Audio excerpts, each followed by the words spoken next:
Brian Bird, the producer of a new movie called Saving Sarah Kane. He also worked as a writer on the series Touched by an Angel, and I should disclose that the parent company of the Bully Pulpit Show has also been working with Brian on the film, but that won't stand in the way of our interview today. Brian, thanks for joining us. Thank you, Mark. Well, Brian, you have a long career in Hollywood. Take us through it. You began, I assume your biggest hit was Touched by an Angel early on, but what are some of the other things, and how did you get your career started? Well, you know, the first thing I ever did, I was 24 years old. I had an episode of that old show, Fantasy Island. Aha. Produced episode, was my first script in Hollywood, and I thought that made me a big shot.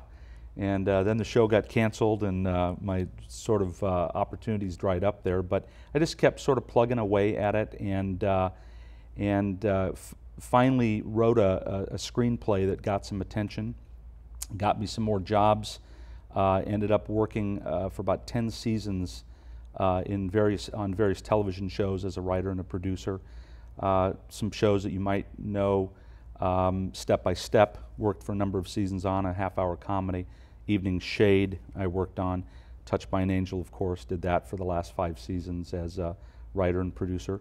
And so all in all, I've been fortunate to have been working pretty steadily in Hollywood for about 20 years.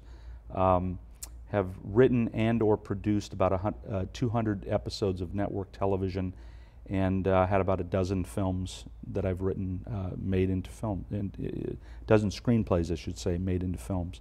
So, did you write that line, The Plane, in Fantasy Island? I did not do that one. Actually, the season that I joined Fantasy Island, Tattoo had gone away in favor of Christopher Hewitt, who played the butler, Lawrence, who ended up also on Mr. Belvedere, if you recall. That was the last season of the show, and then the show was canceled. But it was, I thought perhaps that would be my one cup of coffee in the big leagues, and it turned into at least a start for me, and other doors opened up, and so I've been working, right along here since probably the late 80s. Now, if somebody knew you, knew your family, your background, would we see your ideas and your family showing up in the things you write? You know what? I go to Saddleback Church, and I'm in a small group, and I have a lot of friends there, a lot of family. Their names all show up in my scripts. I have made murderers and rapists out of my friends and family in episodes of television, and it's just a hoot for everybody to be able to watch that. I've also I have 5 children, so I've been through the wars with raising 5 kids, and so a lot of anecdotal incidents in my own family end up showing up on television as well. What does it take to be a good writer in this genre? Well, my training came as a journalist. I was I went to journalism school and worked as a newspaper reporter for about 5 years. Then I went into public relations work with World Vision for about 5 years, and so my training all came as a journalist. And when somebody asks me that question, what does it take to write for Hollywood? I always say, well, I would go to journalism school. Because I really believe that I'm a writer first, I'm a journalist first. Whenever I do write a movie or a television show, I go into that world, I research it as if I'm a journalist, I try to write it from the inside out as if I was a journalist. I try to walk in other people's shoes, in those characters' shoes.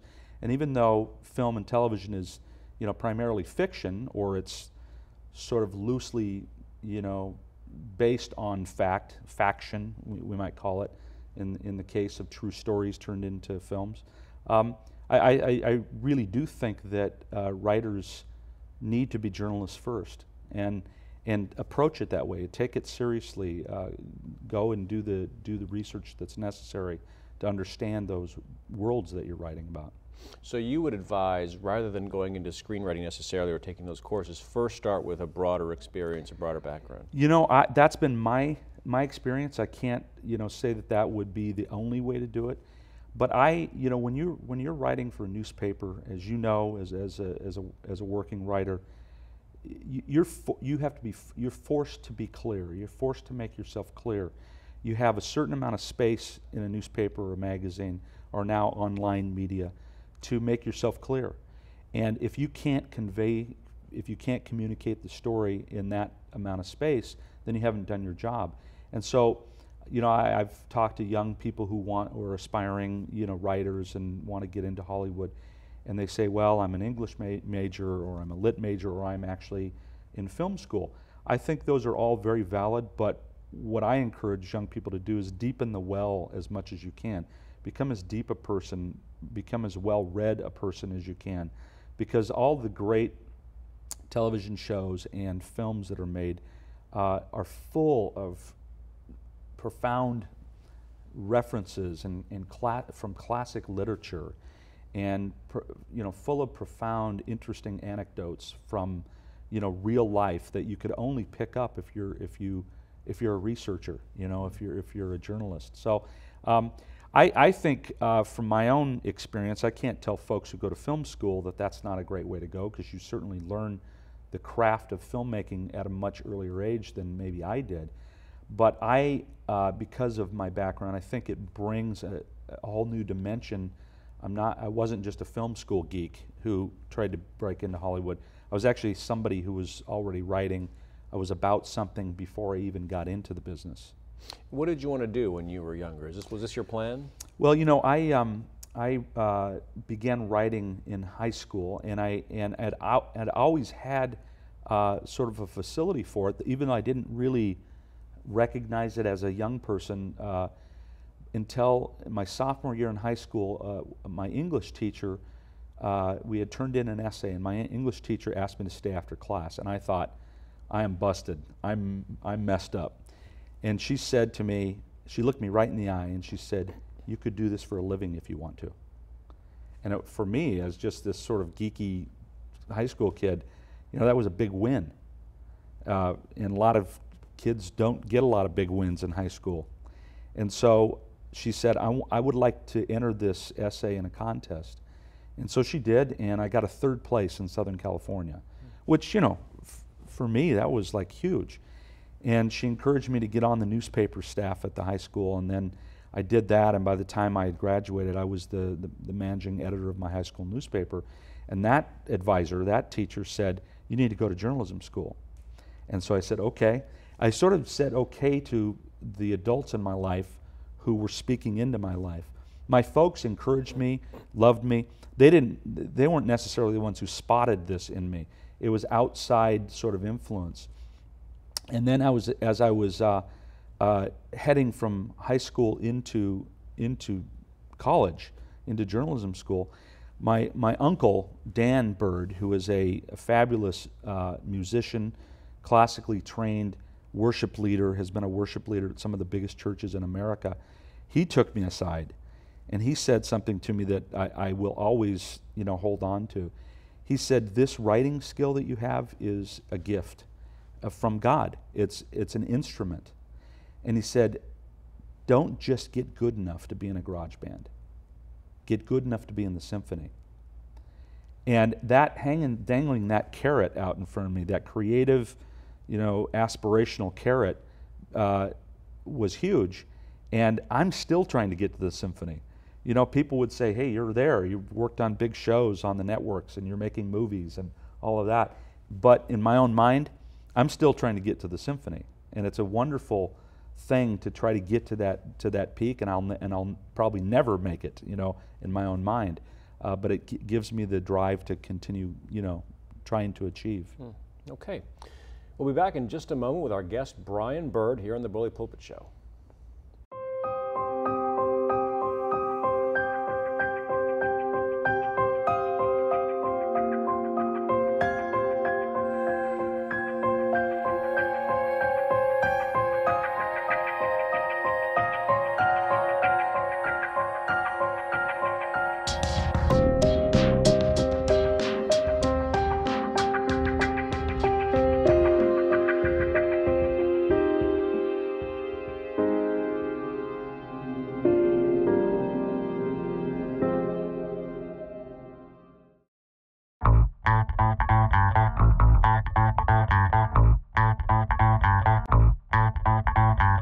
Welcome back to the Bully Pulpit Show. It's Mark Joseph, and we're talking to producer, writer, and maybe director someday, Brian Bird. who has made the transition from television to film most recently. But I want to go back to Touched by an Angel, which I think went 9 seasons, is that right? It did, yep. And you were there 5 of those seasons. I was there the last 5 seasons it was on. What was that experience like? That's a fairly unique show, I think, in American history, in that it was very, very sort of religious and spiritual. And what was that like? And how did you, from Fantasy Island to Touched by an Angel, that's a jump in my mind. What was that like? It is.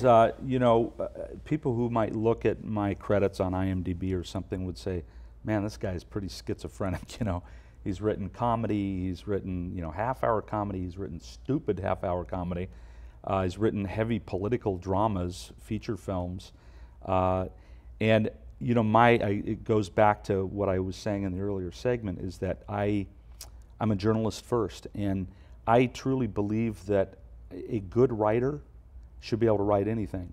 Now, Hollywood will try to put you in a box.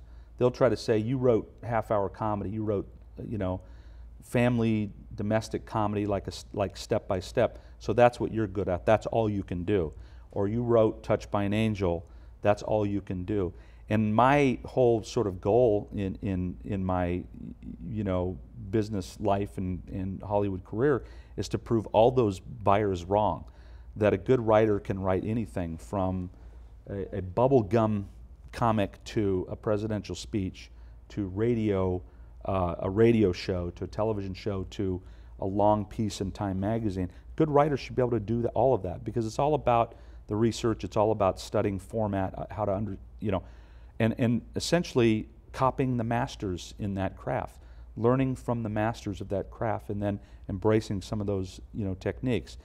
But as to sort of the experience on Touched by an Angel, it was a wonderful experience for me.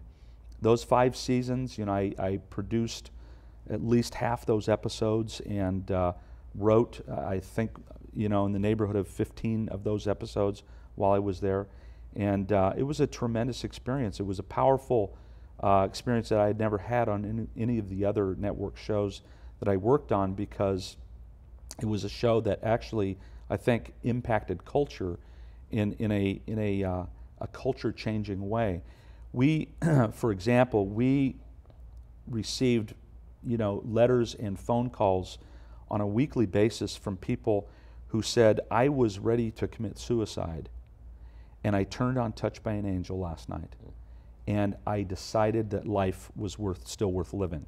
Now, there's not too many shows that could make that claim, that it was actually sort of a rescue in culture. I did an episode of Touched by an Angel in which we featured the Angel Tree program from Prison Fellowship. It was a Christmas episode that we did, and we used the Angel Tree program as sort of a backdrop for a story about a young man with Tourette's syndrome and whose father was in prison. And the following week, Prison Fellowship received 60,000 new, unexpected Angel Tree donors that year. So it wasn't my, I'm not, I can't take the credit for that. It was a collaborative effort. Prison Fellowship was so kind to let us use Angel Tree as a backdrop. But you know what? That's a pretty remarkable effect on culture, and there's not too many shows that can say that. I think the fact that you will see sort of the aphorism "Touched by an Angel" used in headlines, in different ways, it means that it was sort of iconic in that way. It's probably a phrase that will be used and mocked and satirized for years to come, because it just had a profound effect. And so it was a powerful experience for me. Now, I can't say that our network was all that supportive of us. I think that in some ways the fact that it was a top 10 show was, they were certainly happy to make their revenue off the show and their ad revenue, but they were never supportive in the way of lots of promotion, trying to sell the show in a much bigger way, try to help grow the show. I think it was sort of an embarrassment to the network, to be honest with you. And when we were canceled, it was by mutual consent that the writers and producers said, let's let's finish strong. Let's not try to hang on too long. And then CBS, I think, was ready for the show to end as well. But it was, you know, an interesting journey for us. It was full of lots of excitement and was a fabulous ride. I'm really proud of the time I spent there. What did you have to think about as a writer? Certain traps to avoid as you're writing a show like that? Did you have any guidelines? I mean, how explicit could you be in talking about religious doctrine and so forth? Well, it's a great question. We took some heat from the religious community, the evangelical community, the fundamentalist community in America for not being a Jesus show. And our answer was always, and I was proud of our answer, CBS is not a narrowcaster. CBS is a broadcaster, and if we had let Touched by an Angel become a, in effect, Christian show, you know, exclusively a Christian show where we invoked, you know, the name of Jesus in every episode, the show would have never been on the air. But what I will say is that we quoted Scripture every week from the Old and New Testament. Those angels who were here on earth and going into folks, you know, into people's lives as an agent of change, as an agent of rescue, would invoke the truth from Scripture every week. All over the Bible, we would go from the New and the Old Testament. So from that perspective, truth was getting out from my own feelings and perspective as a Christian myself. I was proud of that.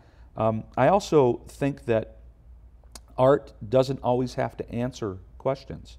I think art is actually the best when it asks questions. And television and film has not ever been, or will it ever be, good evangelism. In fact, I think it's when you talk about evangelistic TV, it's neither good evangelism nor good television, because it's got an agenda. You know, our agenda was to entertain, to tell great stories, and to give hope to people. And so when people, you know, across America who have been bludgeoned all week at work or by their relationships see on Sunday night at 8 o'clock, you know, before they go to bed to prepare for another week of getting bludgeoned, they hear an angel saying to them, God loves you. God believes in you. God has a wonderful plan for you if you can get past this problem and let Him help you get past this problem. That's huge. I mean, that's a dose of hope for a culture that's fractured in many ways. So I really felt like Touched by an Angel was a terrific, if you want to call it seeker-friendly kind of show, because it was a water cooler show. It was the kind of show where, you know, my goal was for somebody to go to work the next day and stand around the water cooler talking about the episode of Touched by an Angel, and then perhaps have a friend say, hey, I saw it too. Hey, you want to go to church with me this week? You know, that's where relationship building happens. That's where evangelism can happen. And to me, and what if you, and even if you don't want to say evangelism is important, is an important aspect of what we want to see in our culture, for those who aren't sort of, you know, people of faith or people of the Christian faith, you can still see value in a show like Touched by an Angel because hope was being, you know, handed out and being communicated to millions and millions of viewers every week. Okay. Well, we'll be right back in just a moment with Brian Bird on the Bully Pulpit Show. Where are you off to? Such a hurry, girl. There's something chasing you. What has you spinning round in circles, little girl? Is it the world or is it you? There's no use trying to stop this. There's no use trying to make it go away.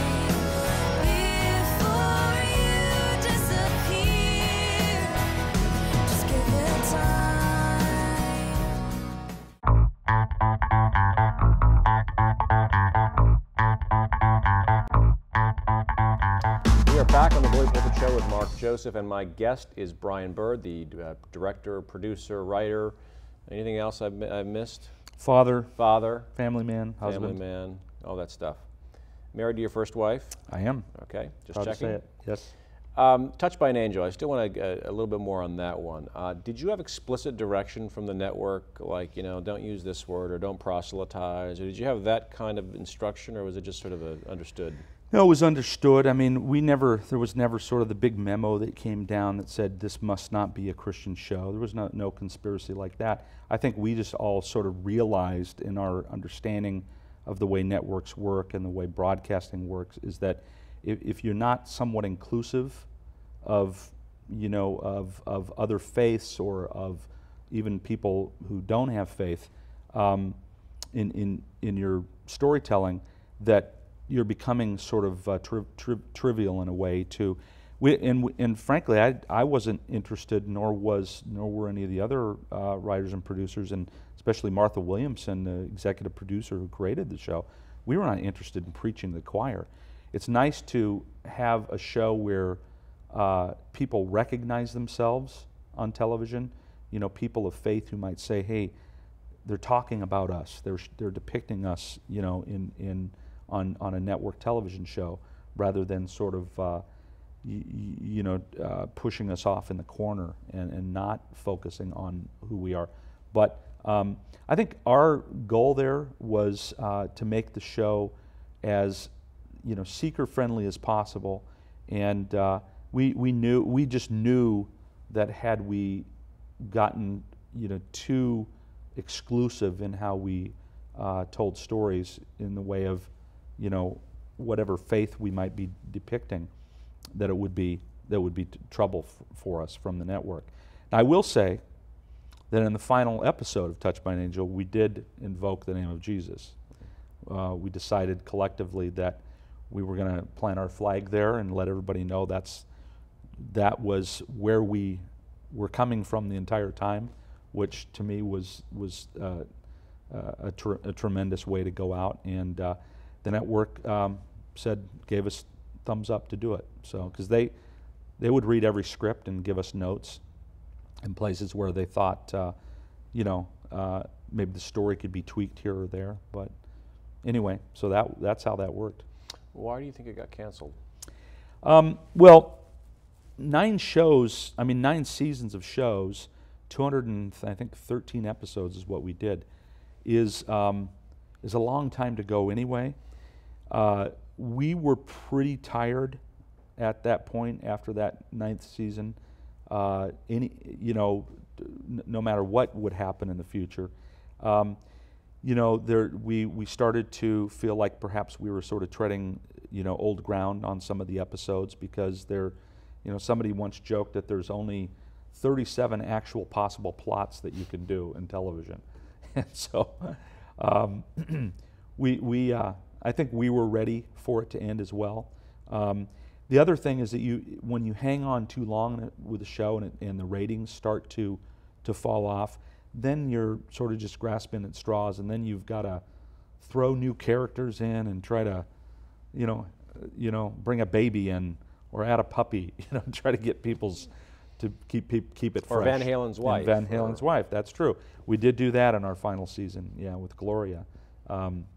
The character of Gloria, Valerie Bertinelli. But that's when you start to, as they say, jump the shark, which I don't know if I'm sure you know this term, but it's when Fonzie on Happy Days decided to jump a shark tank on his motorcycle.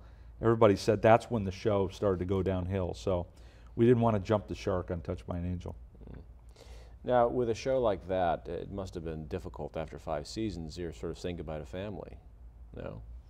To say goodbye when you were ending the show. Oh, absolutely, absolutely. Yeah, that is a painful process when you've been working with folks for so long, but it was we had a wonderful wrap party. There was parting gifts. We had music and good food, and everybody was, in a tearful mood. But, when you're working on a show, for us writers and producers, it's 24/7. I mean, you basically have your life rented from you.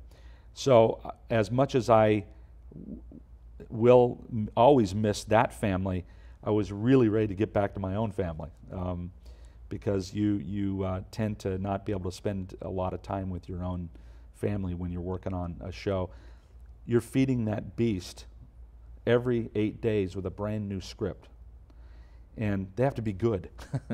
And each of those shows has to be good. And when you're creating 24 episodes of television in a season, it's a really challenging, time-consuming process to make it right. Now, I'm guessing with a show like this that you must have gotten some interesting and maybe wacky letters from people who are sort of on the border of sanity and spirituality and all that stuff. Am I wrong? Well, my friend Rama Downey has kept a collection of all of the letters from prisoners who were in love with her.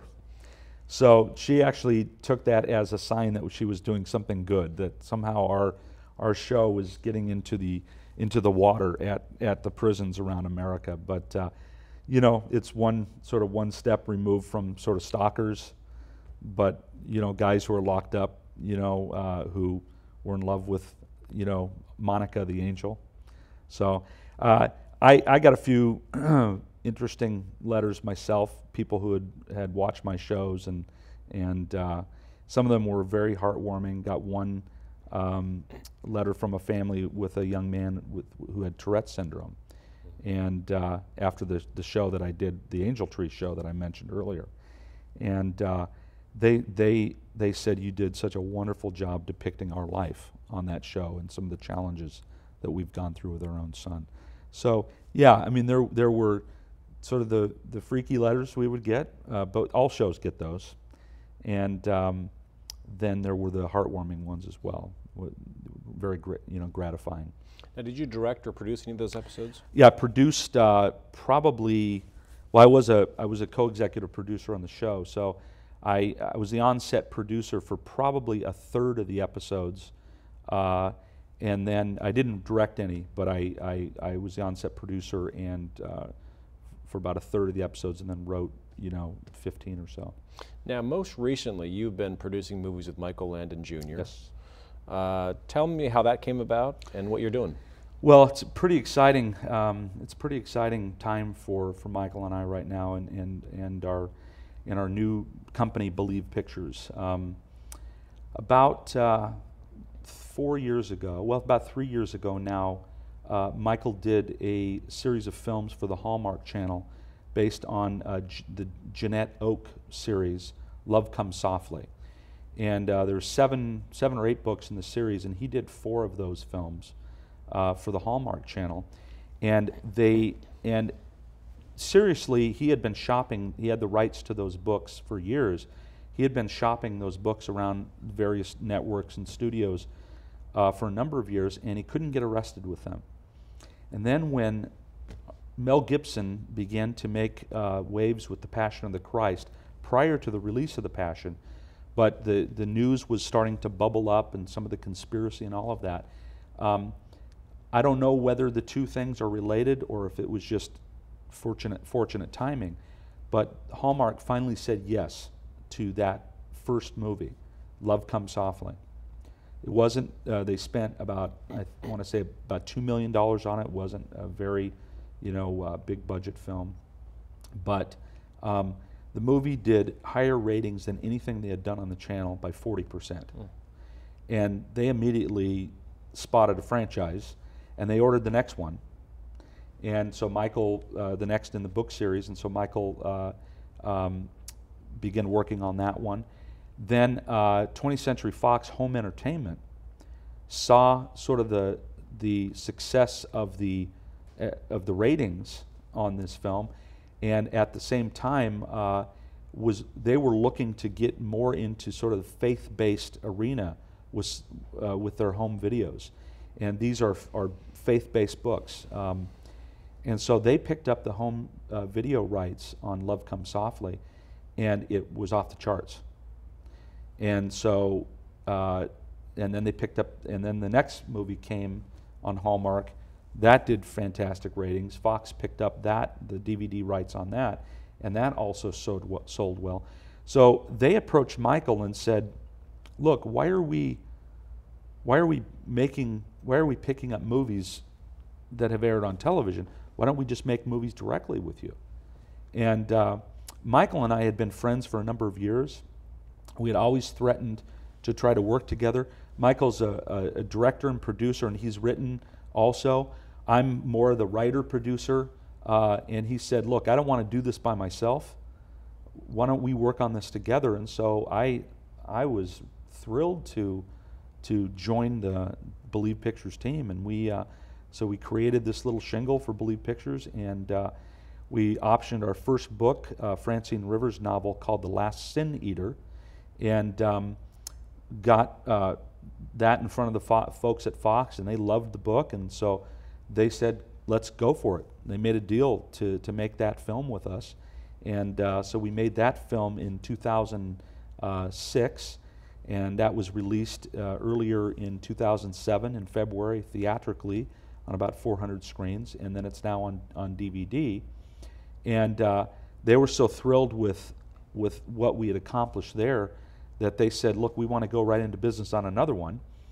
And so that has resulted in our film Saving Sarah Kane, which is also a book adaptation. It's based on a Beverly Lewis novel called The Redemption of Sarah Kane, one of her Amish stories. And it's a delightful, sweet, fun film about a big city newspaper columnist woman, Sarah Kane, who is sort of self-absorbed, kind of a loser at love, emotionally stiff kind of person, whose sister was estranged from her sister, but her sister married into the Amish culture. She met her husband while he was out wandering the world, and he was Amish. She married into his world. They had 5 beautiful children, and then he passed away a handful of years earlier, and then she passed away, and Sarah gets a call to go to the funeral in Lancaster County. And she hasn't seen her sister for years, and she goes to the funeral in Lancaster and gets presented by the state authorities with her 5 Amish nieces and nephews. Okay, hold that thought. We'll keep our audience in suspense. We'll be right back on the Bully Pulpit Show with our guest, Brian Bird.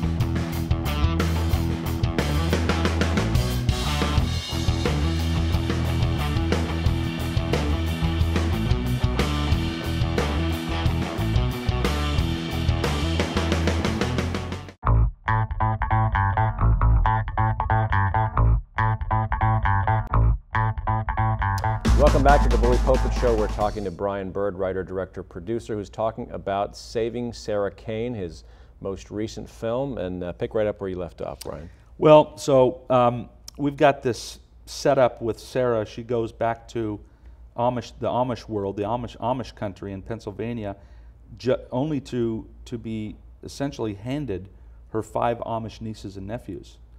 And she decides, for her own sort of selfish reasons, that she doesn't want to leave her life in the big city behind. So she decides to take those kids to the big city and try to raise them there in the big city. And so it's really an incredible fish out of water story for these kids once they hit the big city, trying to adapt to public school, not wanting to lose their ways, and not wanting to assimilate too much. And so lots of sort of fun and also heartbreaking things happen, to these kids in the big city. And before Sarah finally realizes that she needs to take them home and figure out how to raise them there. And so that's really the story in a nutshell. But what we loved about the book and as it evolved into our film is clashing worlds, colliding these two worlds. This, essentially 21st century modern woman trying to raise these, 19th, 18th century kids it was very much sort of a time travel story in a way. Kids coming out of their old ways and trying to learn how to cope with all of the modern conveniences and what life is like in the big city. So it's a wonderful way to actually view our modern world, because once those kids arrive, we're actually watching our world through their eyes, and it's quite it's quite eye-opening to sort of view how they view what we take for granted about our modern lives. So there's actually some good, interesting social commentary going on as well. Now you produced these. Yes. Produced, co-produced. Was that the first time? Was this your first film producing experience? I've been a producer on films, but these first two films from Believe Pictures are Michael and my first, actually, we're the guys. We're the first position producers responsible for everything. And I have to say, it was a daunting new education for us, but fantastic, just fantastic. All of the potential mistakes you can make are weighing on you, but all of the good decisions you make are also available to you. And after 20 years of working for everybody else, working for other people as sort of a hired gun on other people's shows or other people's films, I was ready for the opportunity, ready for the experience to actually be, Michael and I both were ready to be the people in charge and to be able to make all those decisions. And the beautiful thing about our relationship with Fox is that this whole sort of faith-based arena for them is, for any studio really, is a mystery. Everybody says, well, this is a niche marketing, making movies for people of faith. But if you look at all the research, 65% of the country is the niche. 65% of the country going to church every week, that's a pretty big niche. We feel like we're making movies for the mainstream. That's what we're trying to do. They just so happen to be emanating from books that are written by faith-based authors. But our attempt is our goal is to make them as friendly and as accessible to all people as possible, but while still retaining sort of the worldview that comes from our own background and what we believe in. So yeah, it's been a great experience. It's challenging. It's a roller coaster ride. Every decision you make also comes with the potential curse of a mistake. Casting, who you hire for your crew, all those choices are big ones. Now, take us through a producer's actual duties. People hear producer, director, don't really know what that is. What does a producer do on a film like this? Well, yeah, the typical picture is a guy sitting, in a director's chair behind the monitor, having a donut and having coffee. In our case, as a new company building Believe Pictures and wanting to sort of grow that into a brand that people can trust and that people look at, like you would look at Imagine Entertainment, and you would say, hey, I know I'm going to get a quality film from those guys. It involves everything from finding the money for these films, because sometimes the studio is going to finance the whole thing, sometimes not. Sometimes they'll finance a piece of it, so you have to go out and find the rest of it in the way of investment capital and those kinds of things. But all of the business associated with creating a brand new company each time, because each of these films is its own company. And so all of the hirings and firings, all the casting choices, creating the relationships with the various craft guilds, of which I am a member, proudly on strike right now with the Writers Guild, the Directors Guild, the Screen Actors Guild, the IATSE, the International Association of Television Stage Workers, the Teamsters, having those relationships, negotiating relationships with the banks. That's the business side of the equation. then the producer is also going to be on the creative side of the equation, making sure the content stays the way it's supposed to be. Everything from an actor deciding that he doesn't like the way the dialogue reads and will just decide to change it on the set, negotiating that, talking him out of it, talking her out of it, finding a third angle of how to do that speech that actually fits the storytelling, because actors are notorious for reading just their own lines. I'm not trying to cast, aspersions on all actors, but there are some actors who literally will not read the whole script. They'll look for their character and they'll highlight their character. And so because they are focused on their performance alone, they're not keeping the big picture in mind. And that's what a producer has to do. A producer has to keep the whole film in mind, where if you tinker over here, what are the ripple effects that will happen over here?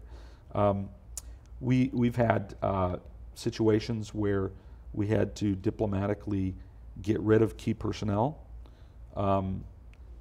actors, not on The Last Sin Eater or Saving Sarah Kane, but I've been involved in having to fire an actor in the past because of drug and alcohol problems and not showing up to work on time and having to recast. So there, all of those kinds of things. It's sort of like you're a social worker, a minister, a babysitter, a cop, a banker, and then you also, by the way, have to be involved in helping write, at least in my case, the content, because I write these films as well, making sure the content of the film stays, full of integrity, creative integrity. Well, what is in your future, Brian? What are you hoping to do next? Well, Michael and I have 2 more films that we owe Fox now. We're getting ready to shoot our next film in Vancouver in February of '08. And that's based on it's a fabulous true story. It's not a book adaptation. But about 5 years ago, a young mentally challenged boy named Jake Porter, a boy with Fragile X syndrome and an IQ of about 79, got on his high school football team in Southern Ohio. And in his final game as a senior, he scored a touchdown. And the touchdown run, Jake's Run is what we call that film, inspired America. It was all over the news. Jake won an ESPY award on national television with big NFL stars standing up with tears streaming down their faces, giving him a standing ovation. So it's just an inspiring story of inclusion, of allowing Jake to be part of our world rather than casting him off into his own world of, only being able to go to the Special Olympics. He actually participated in a mainstream way in our world. So it's a wonderful story of the the journey that several characters play before that run happens at the end of the story. And it's really, we're very proud of it and very excited about that film. Then both Fox and Lifetime Network, TV network, have asked us to do another Beverly Lewis Amish film. So we're embarking on a movie called The Preacher's Daughter, which is one of the first book in a trilogy that Beverly Lewis, the author, wrote, which reached New York Times bestseller status. And so as soon as this writer's strike is over, we're going to write that script and move on into that. That'll be our next film. And then we are actually in discussions on several pretty big opportunities right now that we're hoping, we can announce shortly. Well, Brian, thanks for joining us today. Thanks, Mark. Appreciate it. And thank you for joining us on the Bully Pulpit Show. We'll be back next time with another edition, so come on back.